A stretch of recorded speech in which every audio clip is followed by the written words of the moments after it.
Hello friends, आज हम लेमिनेसी family के बारे में बात करेंगे, जिसे हम लेबिएटी के भी नाम से जाने जाते हैं। अब हम इसके डिस्ट्रीब्यूशन के बारे में बात करेंगे। तो there are about 200 genera and 3200 species in this family. तो जो लेमिनेसी फैमिली है उसमें 200 जेनरा और 3200 स्पीसीज पाए जाते हैं। तो the member of this family are found throughout the world.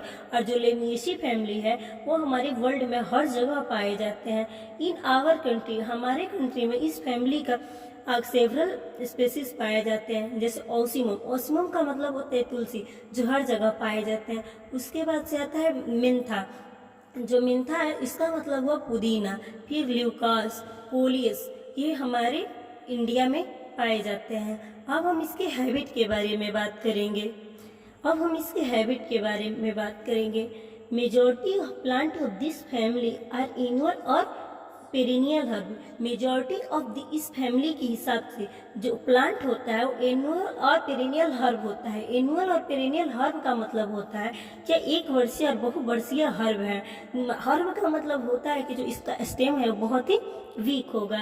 In warmer climate the plant become shrubby. Warmer climate में जो प्लांट होता है वो श्रबी नेचर का होता है और रेयरली ये ट्री होता है। The propagation of many plants of this family takes place by means of new shoot। और जो प्रोपागेशन मतलब ये अपनी जनसंख्या में वृद्धि, जो वेजिटेटिव प्रोपागेशन जो करता है वो शूट के द्वारा करता है, और which remain attach to the plant, जो प्लांट से अटैच होता है। अब हम इसके वेजिटेटिव कैरेक्टर के बारे में बात करेंगे। तो सबसे पहले हम रूट देखेंगे। तो जो रूट होगा वो टैप और ब्रांच रूट होगा। टैप रूट का मतलब ये हुआ जो रूट होगा वो रेडिकल से डायरेक्ट निकलेगा, जो हम पिछले वीडियो में ही बात किए थे। अब हम इसके स्टेम के बारे में बात करेंगे। तो जो लेमिएसी फैमिली है वो इरेक्ट होगा, ब्रांच होगा, क्वाड्रेंगुलर होगा। क्वाड्रेंगुलर का मतलब होगा ये जो स्टीम होगा वो चौकोर होगा। आपने तुलसी का पत्ता देखा ही होगा और उसका जो स्टीम देखेंगे वो चौकोर होगा, यानी क्वाड्रेंगुलर होगा। और ब्रांच होगा, ब्रांच का मतलब शाखित होगा और ये सॉफ्ट हेयर के द्वारा कवर होगा। अब हम इसके लिप्स के बारे में बात करेंगे। तो जो लेमिएसी फैमिली है वो सिंपल होगा, अपोजिट होगा और डेकोसेट होगा। डेकोसेट मैनर का मतलब ये हुआ ये प्लांट के मेन एक्सिस से जो एक ही नोड से दो लिप्स का डेवलपमेंट होगा, लेकिन अगला जो होगा वो 90 डिग्री के एंगल पे रोटेट कर जाएगा। इसे हम डेकोसेट मैनर कहते हैं। और एक एक्स स्टिपुलेट होगा, और एक एक्स स्टिपुलेट का मतलब ये होता है जो लिप्स निकलेगा उसमें स्टिप्यूल एब्सेंट होगा। In Ocimum the lips arrangement in whorled. Ocimum में जो लिप्स का अरेंजमेंट होता है वो वर्ल्ड होता है। वर्ल्ड का मतलब ये हुआ कि जो लिप्स निकलेगा वो झुंड में निकलेगा।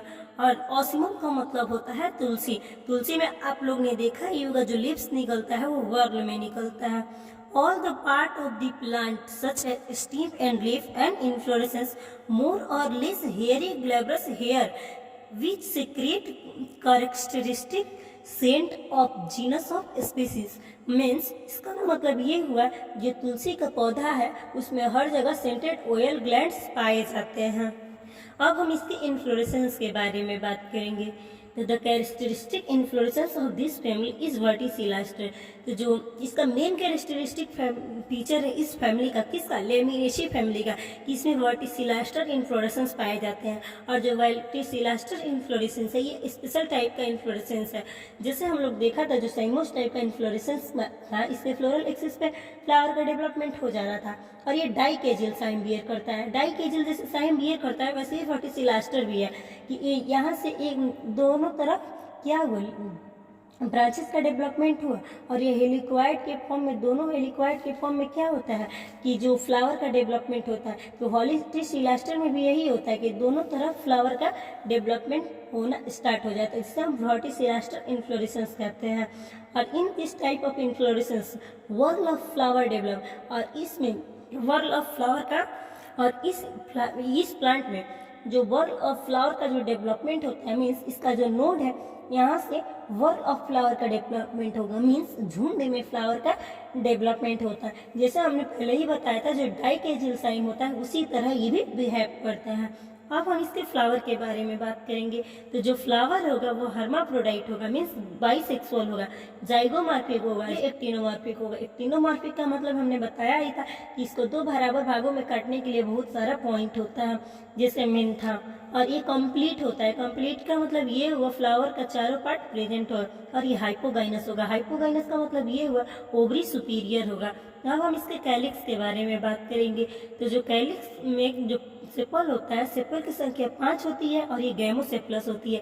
गैमोसेप्लस का मतलब हमने बताया ही था कि जो सेपल होगा वो फ्यूज होगा और ये परसिस्टेंट होगा। परसिस्टेंट का मतलब ये हुआ कि जब तक फ्रूट का डिस्पर्सल नहीं होगा तब तक ये कैलिक्स फ्रूट में लगा रहेगा। और ये कंपेनुलेट होता है और ट्यूबुलर होता है।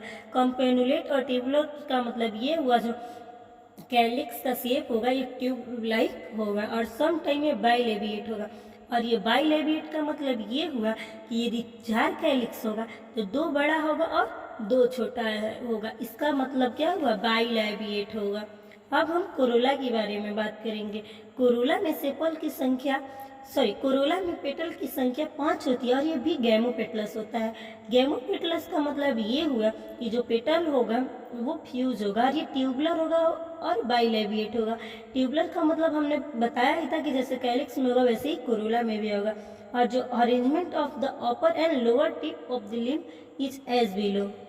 और जो मेजॉरिटी के हिसाब से 2 या 3 अरेंजमेंट जो कोरोला के होगा मीन्स पेटल की होगा वो पाया जाएगा 2 या 3 के अरेंजमेंट में। और कुछ स्पीसीज में ये 4 या 1 के अरेंजमेंट में पाया जाता है। अब हम एंड्रोशियम के बारे में बात करेंगे। तो स्टैमेन है टिपिकली 4। स्टैमेन या तो 4 होगा और ये डाइडेनेमस कंडीशन को शो करेगा। डाइडेनेमस का मतलब ये होता है कि स्टैमेन तो 4 होगा लेकिन इसमें 2 बड़ा होगा और 2 छोटा होगा। Some time reduce to 2। और कभी कभी किसी प्लांट में जो स्टेमेन की संख्या होता है वो रिड्यूस होकर 2 हो जाता है और ये ईपीपेटलस होता है। ईपीपेटलस का मतलब ये हुआ जो स्टेमेन होगा वो पेटल से अटैच होके निकलेगा और ये अल्टरनेट होगा कोरोला ट्यूब से। कभी कभी ये जो 5वां स्टेमेन होता है वो 5 स्टेमेन भी पाए जाते हैं। किसी में 5 स्टेमेन भी पाए जाते हैं और लेकिन जो 5वां स्टेमेन होता है वो स्टेमिनोड होता है। स्टेमिनोड का मतलब ये हुआ कि जो स्टेमेन होगा वो स्टेराइल होगा। अब हम गाइनोशियम के बारे में बात करेंगे। गाइनोशियम में जो कार्पेल की संख्या होती है वो 2 होती है और ये सीन कार्पस होता है। सीन कार्पस का मतलब ये होगा जो कार्पेल होगा वो फ्यूज होगा and found in the sorted an hypogynous nectar secreting gland.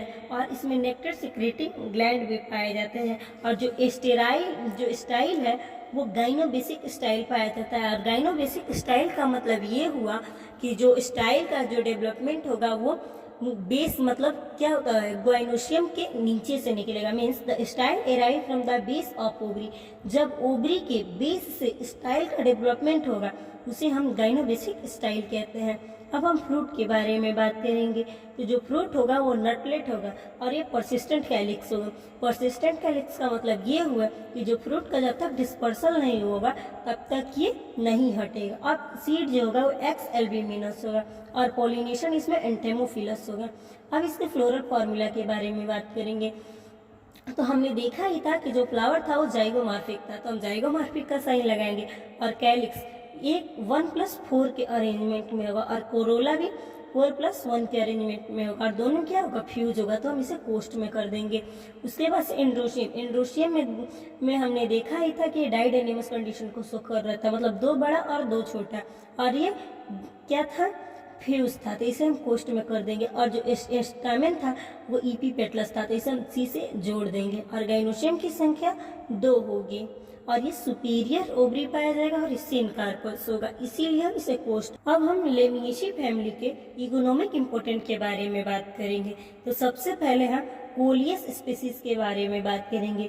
तो जो कोलियस स्पीसीज है वो ऑर्नामेंटल प्लांट होता है जिसे हम गार्डन में लगाते हैं। ऑर्नामेंटल के मतलब जो कोलियस स्पीसीज है इसे हम सजावटी पौधे के रूप में लगाते हैं। अब हम ल्यूकासिफेलस के बारे में बात करेंगे। लोटस का मतलब हुआ गोमा, और ये कॉमन हर्ब है और इसका जो फ्लावर है वो मेडिसिन के रूप में यूज़ किया जाता है कफ और कॉमन कोल्ड में। अब हम मिंथा और वेनिस के बारे में बात करेंगे। तो जो मिंथा और वेनिस है ये पेरेनियल हर्ब है और इसका जो लीव्स है वो इसेंशियल ऑयल को कंटेन करता है जिसे हम मैन्युफैक्चरिंग ऑफ सिगरेट के रूप में यूज करते हैं, और इसे फार्मास्यूटिकल के भी रूप में किया जाता है। ये ऑल्सो यूज्ड इन स्टिमुलेट, और ये स्टिमुलेट के भी रूप में यूज होता है। और इस प्लांट को कॉमनली जो ग्रो करता है ये पंजाब और कश्मीर में ये मैक्सिमम ग्रो करता है। अब हम मिंटा पिपरिटा के बारे में बात करते हैं जिसे हम पिपरमिंट कहते हैं। जो पिपरमिंट है इसका लीव्स हम फ्लेवरिंग में यूज करते हैं।